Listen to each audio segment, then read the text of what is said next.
Hello guys, once again welcome back to channel Palm Vloggers. ഇപ്പം നമ്മുടെ കൂടെ നിൽക്കുന്നത് ആരാക്കാൻ നിങ്ങൾക്ക് പരിചയം കാണും. നമ്മുടെ ഗ്രീൻ പൈൽ 400 നമ്മുടെ ഡൊമിനോറിന്റെ ഓണറാണ്.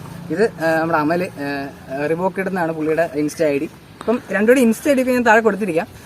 ഇപ്പം ഇന്ന് നമ്മൾ ഈ ഒരു വീഡിയോ എന്ന് പറയുന്നത് നമ്മുടെ ഡൊമിനോറും നമ്മുടെ ഡ്യൂക്ക് 250 ആയിട്ടുള്ള ഒരു കമ്പാരിസൺ വീഡിയോ ആണ്.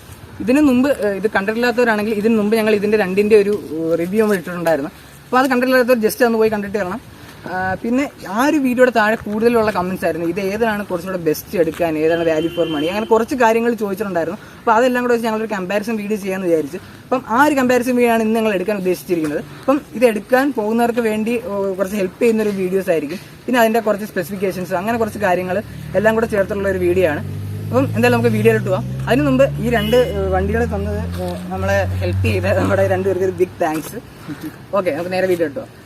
ഓക്കെ, അപ്പോൾ നമ്മൾ ഈ വണ്ടിയുടെ കമ്പാരിസണിന് വരുന്നതിന് മുമ്പ് കുറച്ച് കാര്യങ്ങൾ പറയാനുള്ളതെന്ന് പറയുമ്പോൾ, കഴിഞ്ഞ വീഡിയോ പറഞ്ഞതുപോലെ ഈ ഡൊമിനോർ എടുക്കുകയാണെങ്കിൽ ഈ ബജാജ് എന്നൊരു ബ്രാൻഡിനെ കാട്ടി ഈ ഡൊമിനോർ എന്ന ഒരു പേരിന് കൂടുതൽ പ്രാധാന്യം കൊടുക്കുന്ന ഒരു വണ്ടിയാണ്. അപ്പം ഈ ഡൊമിനോർ എന്ന പേര് തന്നെയാണ് ഈ വണ്ടി അറിയപ്പെടുന്നത്. അത് നേരെ മറിച്ച് നമ്മൾ ഡ്യൂക്ക് എടുത്തു കഴിഞ്ഞാൽ KTM ഡ്യൂക്ക് എന്ന ഒരു ബ്രാൻഡ് വാല്യൂനും കൂടുതൽ ഒരു പേര് കൊടുക്കുന്ന ഒരു വണ്ടിയാണ്. അപ്പം അതുകൊണ്ട് തന്നെ ഈ ഒരു വണ്ടിക്ക് കുറച്ച് റേറ്റ് കൂടാനും, പിന്നെ അത് മാത്രമല്ല ഇതിൻ്റെ ഒരു ബിൽഡ് ക്വാളിറ്റി എടുക്കുകയാണെങ്കിൽ അത്യാവശ്യം നല്ലൊരു പ്രീമിയം ക്വാളിറ്റിയിലാണ് ഇതിൻ്റെ എല്ലാ പാർട്സും, മൊത്തത്തിൽ ഒരു ക്വാളിറ്റി ബേസ്ഡ് ആണ്. ആ ഒരു റേറ്റിന് അതേ കണക്കുള്ള ക്വാളിറ്റിയിലാണ് ഈ ഒരു വണ്ടി ഇറക്കിയിരിക്കുന്നത്. അതേസമയം നമ്മൾ ഡൊമിനോർ എടുത്തു കഴിഞ്ഞാൽ ആ ഒരു പ്രൈസ് റേഞ്ച് വെച്ചിട്ടുള്ള പറ്റിയ നല്ല രീതിയിലുള്ള ബിൽഡ് ക്വാളിറ്റിയിലാണ് ഇറക്കിയിരിക്കുന്നത്. എന്നാലും ഒട്ടും മോശമല്ലാത്ത രീതിയിലാണ് ഇതിൻ്റെ ബിൽഡ് ക്വാളിറ്റി എന്നൊക്കെ പറഞ്ഞു കഴിഞ്ഞാൽ നല്ല പ്രീമിയം പാർട്സ് ഒക്കെ തന്നെയാണ്. എന്നാൽ ഇത് ഇന്ത്യൻ മെയ്ഡാണ്, ഇത് ഓസ്ട്രേലിയൻ കമ്പനിയാണ് KTM എന്ന് പറയുമ്പോൾ. അതിൻ്റെ ഒരു ഡിഫറൻസ് ഈ ഒരു റേറ്റിൻ്റെ കാറ്റഗറിയിൽ വരുന്നുണ്ട്. അതാണ് ജസ്റ്റ് ഒരു റേറ്റ് വേരിയേഷനൊക്കെ ഒരു കാരണം വരുന്നത്. നമ്മൾ ആദ്യമേ ഇതിൻ്റെ ഫിസിക്കൽ ഫീച്ചേഴ്സിലോട്ട് പോകുമ്പോൾ തന്നെ ഈ രണ്ടിനും കമ്പയർ ചെയ്യാൻ പറ്റിയ ഇതിൻ്റെ ലുക്കിലാണ് ഫസ്റ്റ്. ഈ ഒരു ലുക്ക്, ഇതിൻ്റെ ഒരു ലുക്ക് എന്ന് പറയുമ്പോൾ ബജാജ് ഇതിനെ ഇറക്കിയിരിക്കുന്ന തന്നെ ഒരു സ്പോർട്സ് ടൂർ വണ്ടിയായിട്ടാണ്. അതായത് സ്പോർട്സ് ക്രൂസർ കാറ്റഗറിയിലൊക്കെ വരും. അതായത് രണ്ടിൻ്റെയും ഇടയ്ക്ക് നിന്ന് പെർഫോം ചെയ്യുന്ന ഒരു വണ്ടിയായിട്ടാണ്. അതുകൊണ്ട് തന്നെ അത്യാവശ്യം ഒരു സ്പോർട്സ് ലുക്കൊക്കെയാണ് ഈ ഒരു വണ്ടിക്ക് പ്രൊവൈഡ് ചെയ്തിരിക്കുന്നത്. അപ്പോൾ നേരെ നമ്മൾ ഡ്യൂക്കിലോട്ട് വരുവാണെങ്കിൽ ഡ്യൂക്ക് പക്ക ഒരു സ്പോർട്സ് വണ്ടിയായിട്ടാണ് അതിൻ്റെ ഒരു ലുക്കൊക്കെ പ്രൊവൈഡ് ചെയ്തിരിക്കുന്നത്. അപ്പോൾ ലുക്കിൻ്റെ കാര്യത്തിൽ അതാണ്. പിന്നെ നേരെ നമുക്ക് ഹെഡ്ലൈറ്റിലോട്ട് വരാം. ഹെഡ്ലൈറ്റിലോട്ട് വരുമ്പം ഇതിന് ഒരു LED ഹെഡ്ലൈറ്റാണ് വരുന്നത്. 8 LEDസിനകത്ത് വരുന്നുണ്ട്. ഇതും അതുപോലെ തന്നെ DR വരുന്ന LEDs ആണ്. ഇത് 6 LEDs ആണ് ഇതിൽ വരുന്നത്. പിന്നെ ഇതിൻ്റെ ഒരു സൈഡ് ലുക്ക് നോക്കിയാൽ തന്നെ നമുക്ക് ഒരു പ്രത്യേകിച്ച് ഒരു കാര്യം കാണാം. അതായത് മോസ്റ്റ് അഗ്രസീവ് എന്ന് പറയുന്ന ഏറ്റവും ഇതെന്ന് പറയുന്നത് നമ്മുടെ ഡ്യൂക്ക് തന്നെയാണ്. നമ്മുടെ ഡൊമിനോറിലോട്ട് വരുമ്പം കുറച്ചുകൂടെ ഒരു ഗാംഭീര്യമുള്ള ലുക്കാണ് ഈ ഒരു ഹെഡ്ലൈറ്റിൽ അവർ പ്രൊവൈഡ് ചെയ്യുന്നത്. ഇതിൻ്റെ സൈഡ് ലുക്ക് നോക്കിയാൽ നമുക്ക് മനസ്സിലാവും കൂടുതൽ അഗ്രസീവ് എന്ന് പറയുന്നത് നമ്മുടെ ഡ്യൂക്ക് തന്നെയാണ്. എന്നാൽ നമ്മുടെ ഡൊമിനോർ കാണിക്കുന്നത് കുറച്ച് ഗാംഭീര്യമുള്ള ഒരു പ്രൗഢഗംഭീരമായിട്ടുള്ള ലുക്കാണ് നമ്മുടെ ഡൊമിനോർ പ്രൊവൈഡ് ചെയ്യുന്നത്. ഓക്കെ, നമുക്ക് ഹെഡ്ലൈറ്റിൽ നിന്ന് താഴോട്ട് പോകുമ്പോൾ നമ്മുടെ സസ്പെൻഷനാണ്. സസ്പെൻഷൻ്റെ കാര്യം പറയുകയാണെങ്കിൽ, ഓൺ റോഡ് സസ്പെൻഷൻ്റെ കാര്യം പറയുകയാണെങ്കിൽ എനിക്ക് ഡ്യൂക്കിനെക്കാട്ടിയും കുറച്ചും കൂടെ മികവ് തോന്നിയത് ഡൊമിനോറിൻ്റെയാണ്. അതായത് നമ്മൾ പോകുമ്പം ഓഫ് റോഡ് ആയാൽ തന്നെ ഓൺ റോഡ് ആയാൽ തന്നെ എനിക്കിതിൻ്റെ ഒരു സ്മൂത്ത് സസ്പെൻഷനാണ്. ഇതിൻ്റെ ചിലപ്പോൾ ഇതിൻ്റെ വെയിറ്റ് കൊണ്ടായിരിക്കും, വെയിറ്റ് ഏറ്റവും കൂടുതൽ ഡ്യൂക്കിനെ നോക്കി കഴിയുമ്പം ഡൊമിനോറാണ്. അതുകൊണ്ടായിരിക്കാം സസ്പെൻഷൻ കുറച്ചും കൂടെ സ്മൂത്ത് ആയിട്ട് എനിക്ക് തോന്നിയത് ഡൊമിനോറിൻ്റെ തന്നെയാണ്. മഡ് ഗാർഡ്സ് ഒക്കെ എടുത്തു കഴിഞ്ഞാൽ ഇവിടെ നല്ലൊരു ഗ്രീൻ ഫിനിഷും മാറ്റും കൂടെ ചേർന്നുള്ള ഒരു നല്ലൊരു മഡ് ഗാർഡ്. അവിടെ അതുപോലെ തന്നെ മാറ്റ് ഫിനിഷാണ്, ഫുൾ മാറ്റ് ഫിനിഷുള്ള ഒരു മഡ് ഗാർഡാണ്. ഇത് അത്യാവശ്യം നല്ല പ്രീമിയം ക്വാളിറ്റി ഉണ്ട്, രണ്ടിനും അത്യാവശ്യം നല്ല ക്വാളിറ്റി ഉണ്ട്. പിന്നെ നമ്മൾ താഴോട്ട് വരുമ്പം ഇതിൻ്റെ ബ്രേക്കിംഗ് എടുക്കുകയാണെങ്കിൽ രണ്ടിനും സെയിം ആണ്. രണ്ടിനും സെയിം ബ്രേക്കിംഗ് ആണ് കൊടുത്തിരിക്കുന്നത്. അതായത് front 320 mm, back 230 mm braking ആണ് ഇന്ന് പ്രൊവൈഡ് ചെയ്തിരിക്കുന്നത്.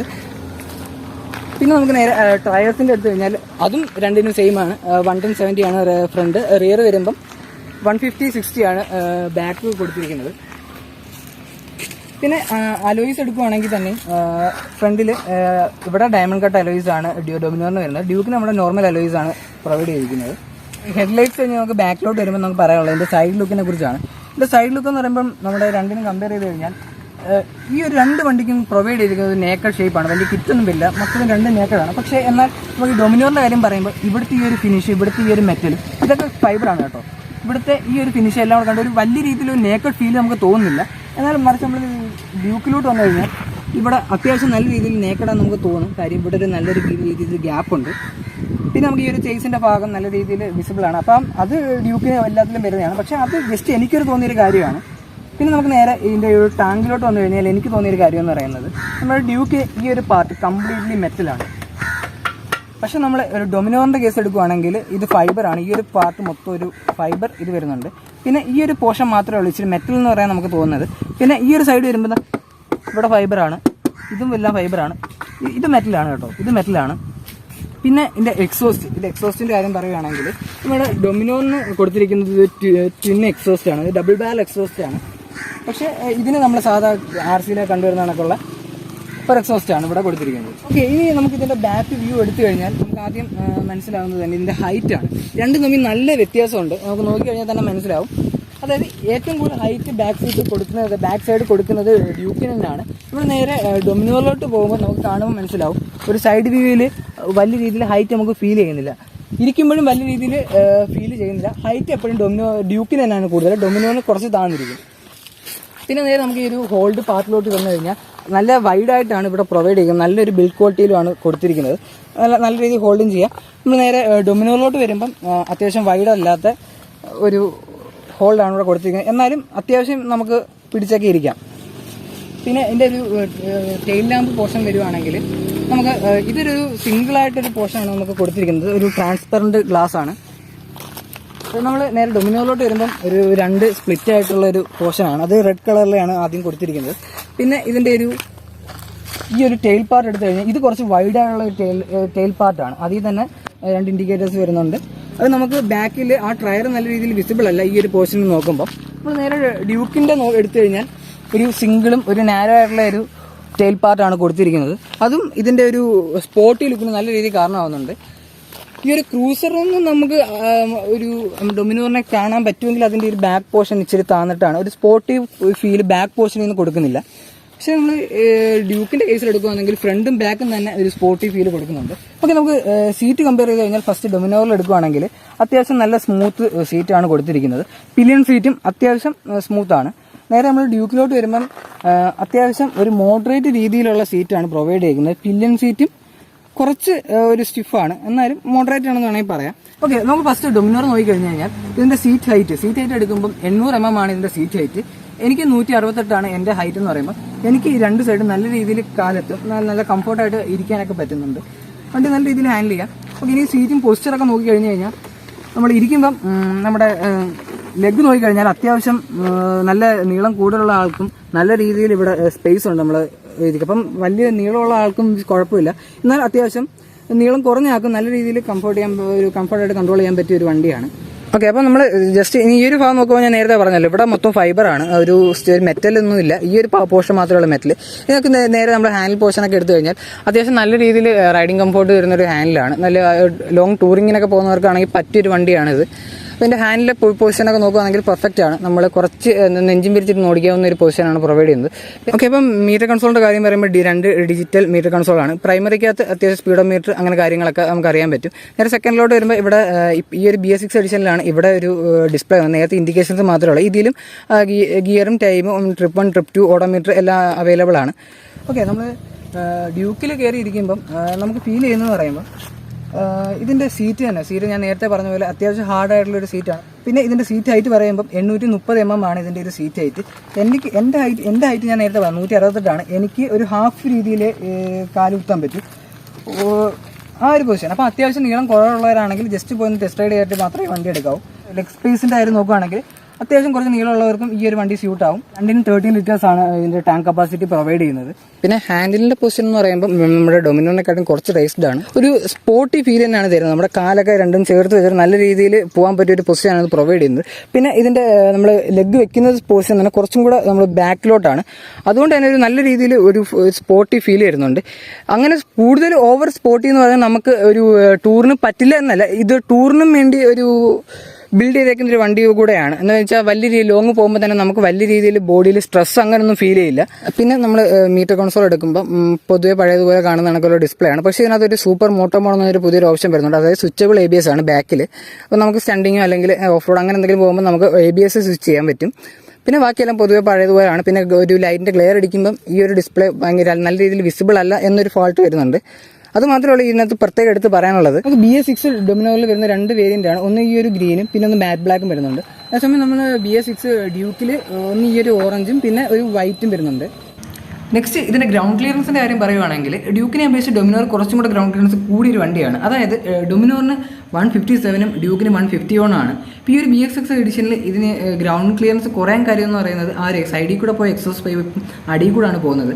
ഇപ്പം ഒരു വെയിറ്റ് കൂടിയ ഒരാളൊക്കെ ഇരുന്ന് കഴിഞ്ഞാൽ സസ്പെൻഷൻ തരുകയും പിന്നെ ഒരു നല്ല ഹമ്പൊക്കെ വരുമ്പോൾ ആ ഒരു എക്സോസ്റ്റിൻ്റെ ആ ഭാഗം തട്ടുന്ന ഒരു സീൻ പറയുന്നുണ്ട്. പക്ഷേ ഒരു ഗാർഡ് കൊടുക്കുന്നതുകൊണ്ട് ഡയറക്റ്റ് എക്സോസ്റ്റിൽ വലിയൊരു സീനൊന്നും വരുന്നില്ല. അടുത്തത് നമ്മൾ ഇതിൻ്റെ വെയിറ്റിൻ്റെ കാര്യം എടുത്ത് കമ്പയർ ചെയ്യുമ്പോൾ നല്ല രീതിയിലുള്ള ഒരു വെയിറ്റ് ഡിഫറൻസ് വരുന്നുണ്ട്. ഇവിടെയും ഡൊമിനോറിന് തന്നെയാണ് നല്ല രീതിയിൽ വെയിറ്റ് വരുന്നത്. അതായത് ഡൊമിനോറിൻ്റെ വെയിറ്റ് എന്ന് പറയുമ്പോൾ 187 ഡ്യൂക്കിൻ്റെ എന്ന് പറയുമ്പോൾ 161 ആണ്.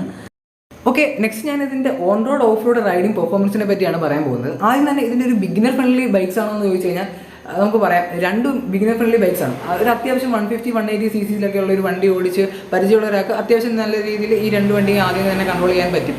പിന്നെ നെക്സ്റ്റ് എന്ന് പറയുമ്പോൾ ഇതിൻ്റെ ഓൺ റോഡിൽ ഇതിൻ്റെ സിറ്റി റൈഡിൽ ഏതാണ് ബെസ്റ്റ് എന്നൊക്കെ ചോദിച്ചു കഴിഞ്ഞാൽ ഞാൻ ഡ്യൂക്കാണ് കുറച്ചുകൂടെ പ്രിഫർ ചെയ്യുന്നത്. കാര്യം എന്ന് പറയുമ്പോൾ ഈ ഒരു ട്രാഫിക്കിൽ നല്ലൊരു ട്രാഫിക്കിൽ ഡൊമിനോറിന് കൂടുതൽ വെയിറ്റും അതിൻ്റെ ഒരു ഒടിവും ഉള്ളതുകൊണ്ട് പെട്ടെന്ന് അതിൻ്റെ ഗ്യാപ്പിലൂടെ കൊണ്ടുപോകാൻ ഇച്ചിരി പാടായിട്ട് എനിക്ക് തോന്നിയിട്ടുണ്ട്. പക്ഷേ ഡ്യൂക്കിന് ആ ഒരു സീനില്ല, വെയിറ്റിൻ്റെ ആ ഒരു സീനില്ലാത്തതുകൊണ്ട് നൈസായിട്ട് ഗ്യാപ്പിലൂടെ കൊണ്ടുപോകാം. പക്ഷേ ഒരു നല്ല രീതിയിൽ ഒരു കൺട്രോളൊക്കെ ഡൊമിനോറിൽ കൺട്രോളൊക്കെ ഒരു വന്ന ഒരാൾക്കാണെങ്കിൽ നൈസായിട്ടൊക്കെ എടുത്തുകൊണ്ട് പോകാൻ പറ്റും. പിന്നെ ഇത് ഇനി ഓഫ് റോഡ് എടുത്തു കഴിഞ്ഞാൽ തന്നെയും രണ്ടിനും പറ്റും. എന്നാലും ഈ ഒരു ഡ്യൂക്കിന് അതിൻ്റെ ഒരു ഗ്രൗണ്ട് ക്ലിയറൻസ് കുറഞ്ഞുകൊണ്ട് ആ ഒരു ചെറിയൊരു സീൻ വരുന്നുണ്ട്. പക്ഷേ ഈ ഒരു വെയിറ്റിൻ്റെ കാര്യം എടുക്കുമ്പം ഡൊമിനോറിനും ചിലപ്പം ചരിഞ്ഞാലൊക്കെ ഒരു ചെറിയ സീൻ വരാം. പിന്നെ ഇതിൻ്റെ ഒരു സസ്പെൻഷൻ്റെ കാര്യമൊക്കെ ഇത് എടുത്തു കഴിഞ്ഞാൽ ടൂറിങ്ങിന് പറ്റിയ സസ്പെൻഷനാണ് രണ്ടിനും പ്രൊവൈഡ് ചെയ്യുന്നത്. പിന്നെ ഈ ഒരു ലോങ് റൈഡ് പോകുന്ന ഒരാൾക്ക് ഏറ്റവും ബെസ്റ്റ് എന്ന് പറഞ്ഞു കഴിഞ്ഞാൽ ഡൊമിനോർ തന്നെയാണ്, ഒരു സംശയമില്ല. പക്ഷേ ഡ്യൂക്ക് ഒട്ടും മോശമല്ല. കാര്യം ഡ്യൂക്കിൻ്റെ ഒരു ഹാൻഡിലൊക്കെ പറയുമ്പോൾ ഒട്ടും താഴോട്ടൊരു സ്പോട്ട് രീതിയിലല്ല, അത്യാവശ്യം റേസ്ഡ് ആയിട്ടൊക്കെ തന്നെ ഇരിക്കുന്നതുകൊണ്ട് അത്യാവശ്യം ലോങ് റൈഡൊക്കെ പോകാനും പറ്റും. പിന്നെ ഈ ലോങ് റൈഡ് സമയത്ത് വലിയ വൈബ്രേഷനും കാര്യങ്ങളും ഒന്നും തന്നെ ഒരു BX6 എഡിഷനിൽ രണ്ടിനും വന്നിട്ടില്ല. അപ്പം ഇതൊക്കെയാണ് ഇതിൻ്റെ ഒരു റൈഡിംഗ് പെർഫോമൻസിൻ്റെ കാര്യത്തിൽ പറയാൻ പറ്റും. ഓക്കെ, നെക്സ്റ്റ് ഞാൻ പറയാൻ പോകുന്ന കാര്യം എന്ന് പറയുമ്പോൾ നമ്മൾ ഈ ഒരു കാറ്റഗറിയിലൊക്കെയുള്ള ബൈക്ക് എടുക്കുമ്പോൾ നാട്ടുകാർ ഏറ്റവും കൂടുതൽ ചോദിക്കാൻ സാധ്യതയുള്ള ഒരു ക്വസ്റ്റ്യനാണ്, മോനെ ഈ ഒരു ബൈക്കിനൊക്കെ എത്ര മൈലേജ് കിട്ടും? അപ്പം അതിന് എൻ്റെ ഒരു ആൻസറാണ്. ആദ്യം നമുക്ക് ഡൊമിനോറിന് എടുത്തു കഴിഞ്ഞാൽ ഡൊമിനോറിന് കമ്പനി പറയുന്ന മൈലേജ് എന്ന് പറയുമ്പോൾ ഓൺ റോഡ് ഒരു 25 to 30 ആണ് പറയുന്നത്. എന്നാലും നമുക്ക് സിറ്റി റൈഡിലൊക്കെ അത്യാവശ്യം ഒരു 25 to 28 ആ ഒരു റേഞ്ചിൽ നമുക്ക് കിട്ടും. പിന്നെ നെക്സ്റ്റ് നമുക്ക് ഡ്യൂക്കിൻ്റെ കേസ് എടുക്കുകയാണെങ്കിൽ കമ്പനി പറയുന്ന മൈലേജ് എന്ന് പറയുമ്പോൾ 30 to 35 ആണ്. എന്നാലും നമുക്ക് 25 to 30 ആ റേഞ്ചിൽ സിറ്റിയിലൊക്കെ നമുക്ക് കിട്ടും. മൈലേജ് ഇത്രയൊക്കെ പറയുമ്പോൾ 20-22 ഒക്കെ കിട്ടുന്ന ആൾക്കാരെ നമുക്ക് പേഴ്സണലായിട്ട് അറിയാം. പക്ഷേ അപ്പോൾ ഈ ഒരു മൈലേജിൻ്റെ കാര്യത്തിൽ എനിക്ക് പറയാനുള്ള കാര്യം എന്ന് പറയുമ്പോൾ ഈ വണ്ടി ഓടിക്കുന്ന രീതിയിലിരിക്കും. നിങ്ങൾ അറിഞ്ഞും പറഞ്ഞൊക്കെ ഓടിച്ചു കഴിഞ്ഞാൽ ആ ഒരു രീതിയിലുള്ള മൈലേജൊക്കെ ആയിരിക്കും കിട്ടുന്നത്. അപ്പോൾ അങ്ങനെ പറഞ്ഞിട്ട് നമ്മുടെ വണ്ടി ഒരിക്കലും കുറ്റം പറയില്ല. അപ്പോൾ മൈലേജിൻ്റെ കാര്യത്തിൽ ഇത്രയൊക്കെയാണ് പറയാനുള്ളത്.